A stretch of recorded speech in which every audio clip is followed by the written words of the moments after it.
I finished 58 books in 2022, so on average, slightly over one book a week. Hey friend, I'm Kitty. Today I'm gonna share why I decided to read more, 3 tips on how you can read more too, book recommendation, and the one thing I learned from this year's reading. Without further ado, what motivated me to read more. As a kid, I was a bookworm, always holding a book when I eat, which contributed to my stomach issues, so I don't really recommend. However, things started to change when I was in college. My freshman year, I would still read a few pages before bed every day, but ever since my sophomore year, when I started to have more and more commitment, like coursework, student work, internships, I read less and less. After I started to work, sitting in front of a laptop for 8 hours straight gives me more excuse to just seek for instant gratification. A year ago, I found myself struggle to make it through a paragraph. The girl who used to hold novel at lunch, who loves to read, who loves to think, is nowhere to be found. And I missed her so much. Therefore, when I made my New Year resolution a year ago, I set the goal of reading 24 books in a year. So after I had finished 25 books before July, I thought, maybe I could read some more. And I did. People who don't read have no advantage over those who cannot read. How to read more.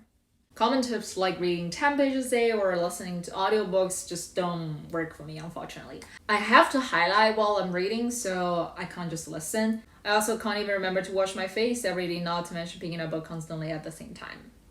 And I also didn't want to sacrifice too much of my other leisure activities. So, I also watched 11 TV series and 10 TV shows and countless movies. May the fools forgive my lonely adulthood. So, what has worked? Tip number 1, read more than one book at a time. I learned this tip from the book Almanack of Naval Ravikant. Yeah, I googled the pronunciation. He said, at any given time, I'm reading somewhere between 10 and 20 books. I myself normally read 5 to 6 books at a time. Reason is, when you get bored with a book, let's say you're stuck at page 300, just cannot read it any further. What do? You stop reading as a whole. If you have many books to read at a time, you can always just pick up another one. Pick a book that interests you more at the specific moment. Tip number 2, follow your curiosity. Don't just read what you're supposed to read. Read what you love. Curiosity is the best guide when deciding what to read next, and really read it. If you like novels when you were a kid, start with novels. Like manga, start with manga. Why not? And it's also totally fine to start with a book recommendation list or some bestseller list if you don't know where to start. As you read more, you will gradually discover your interest. I picked up getting things done when I got interested in productivity. I picked up psychology of money when I determined to manage my own personal finance better. I picked up cracking the PM interview because I want to get a new one. I'm kidding, I love my job.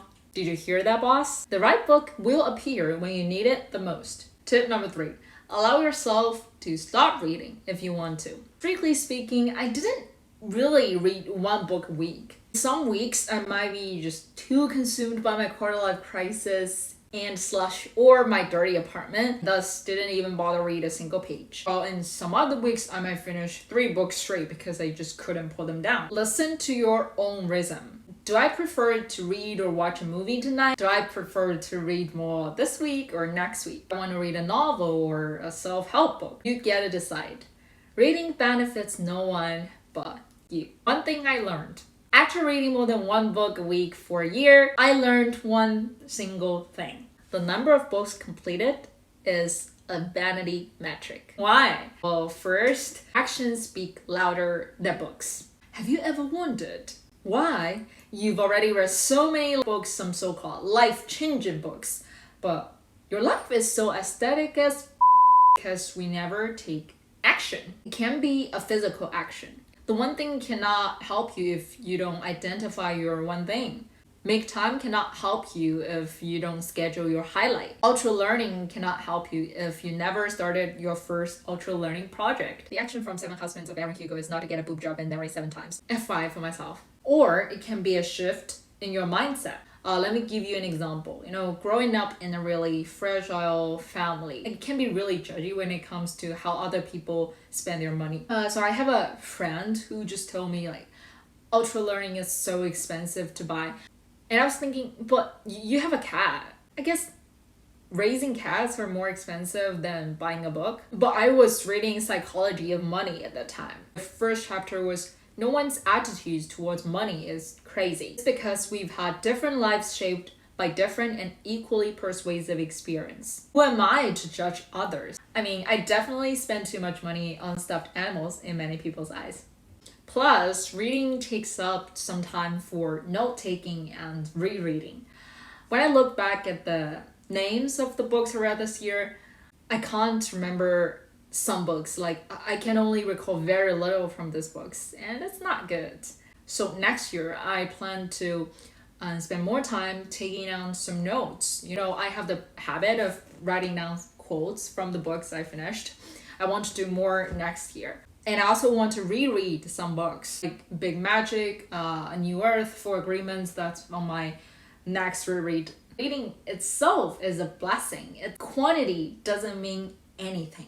We can't be too obsessed with numbers when it comes to reading. I mean, I would sometimes find myself in books that are obviously more easy to read and avoid some books that seems a little bit boring. But although I do know like reading them is gonna be really helpful, such as The Design of Everyday Things, a must read for product managers, but I'm still on page 80, or While We Sleep, which I always fall asleep reading it. Maybe it's what the author want me to do. So if you set your New Year resolution of reading more this year, don't make it into a number game. You can just read one book a year, and if you learn something from that book, it's gonna be so worth it. It's the inspiration you get from these books that matters. It's the changes that happen in your life that matters. It's the joyful time you spend flipping through these pages that matters. There's a quote from Oprah's What I Know for Sure.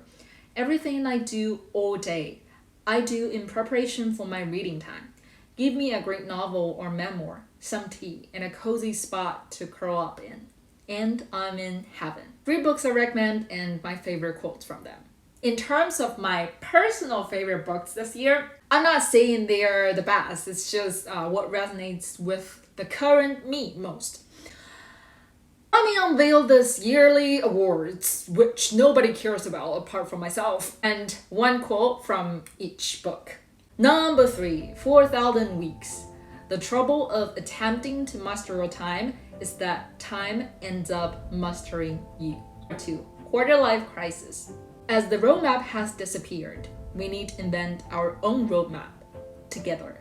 Number 1, Big Panda and Little Dragon.